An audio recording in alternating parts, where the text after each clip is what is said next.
Hi everyone, this is Azita. Welcome to my video, and today's topic is about emotional alphabet.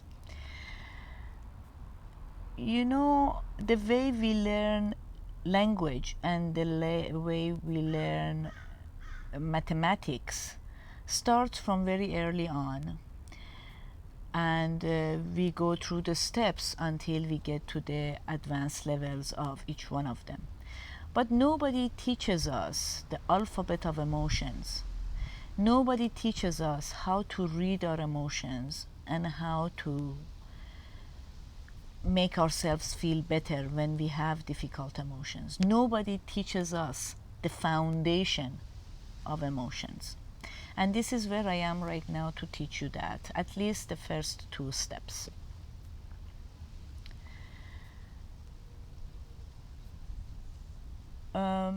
Before I do that, we have to understand if we don't have that basis of education in emotions, we won't be able to understand the more complex emotions that we have.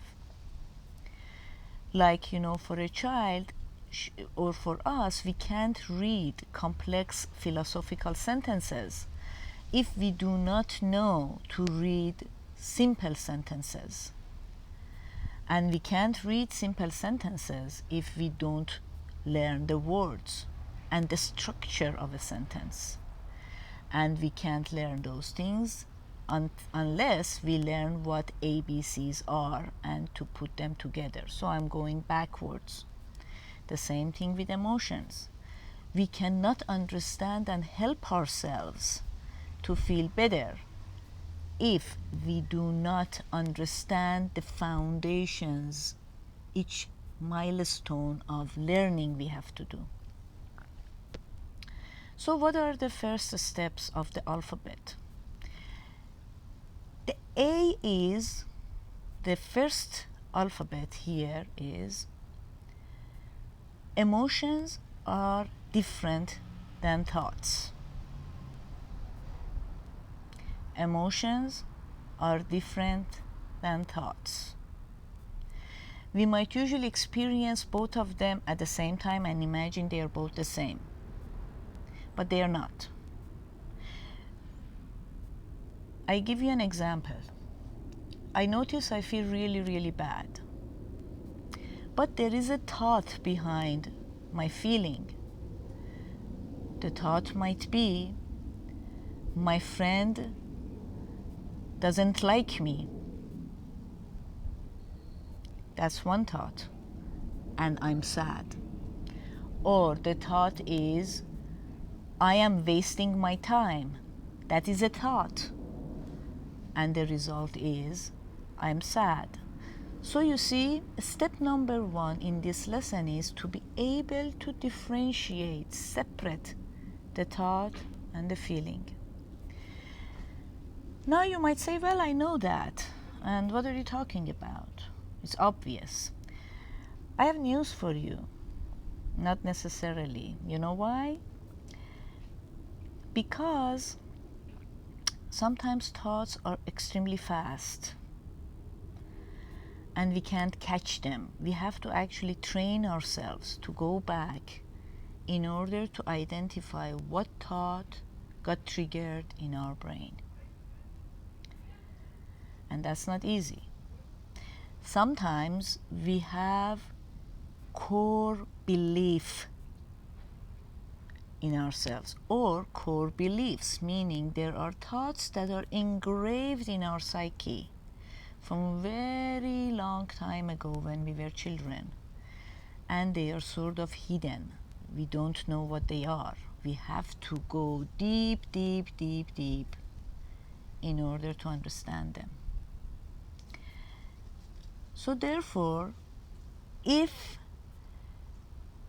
college is understanding the core belief, the kindergarten of emotion alphabet is understanding thoughts are different than emotions. So separating them in order to go further up by analyzing them and go to the chain. So that is lesson number 1. Lesson number 2 is that in each situation, if this is a situation, this is a situation, the situation is connected to 4 other elements: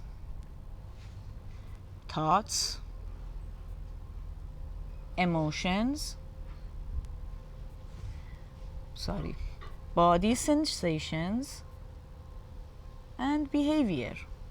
So 4 elements are associated with the situation.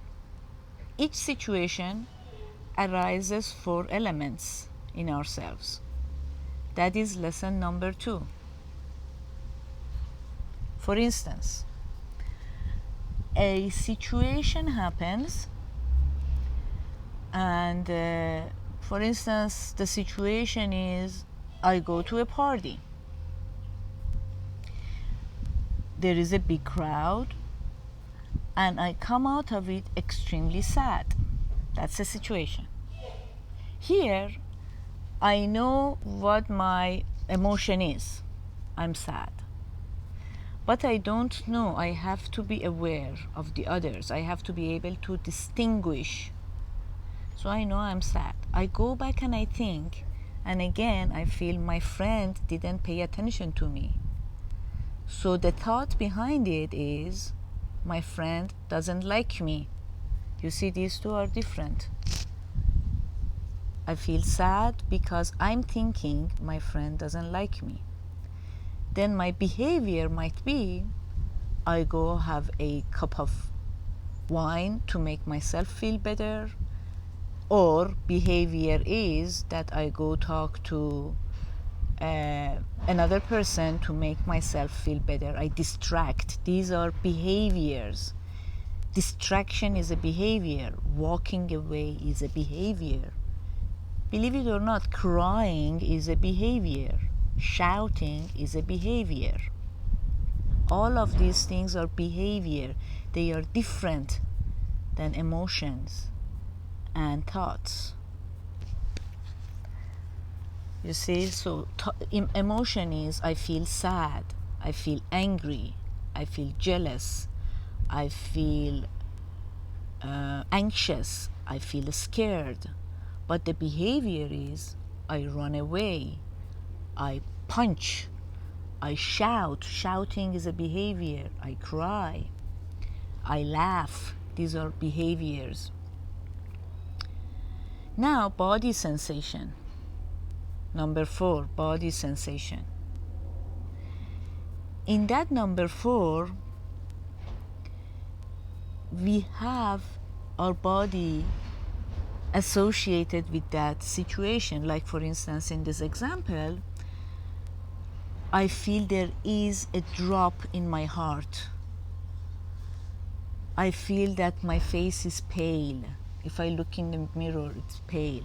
I feel my temperature is low. I feel cold. So that is the body sensation associated with that situation. I'm sorry, I think I mentioned the 5, which was a behavior. I'm sorry. So remember, we have the sensation, the situation. We have the thought associated with it. We have the emotion associated with it. We have the behavior associated with it. And we have the body sensation associated with it. Now, why is this a lesson in alphabet of emotions? The good news is because if we change one, we can change the others. And awareness is number 1. For instance, if we change our body sensation, the message that we give to our brain is different than the message. For instance, if we feel cold, if we warm ourselves up, the brain doesn't read it as something is bad is happening.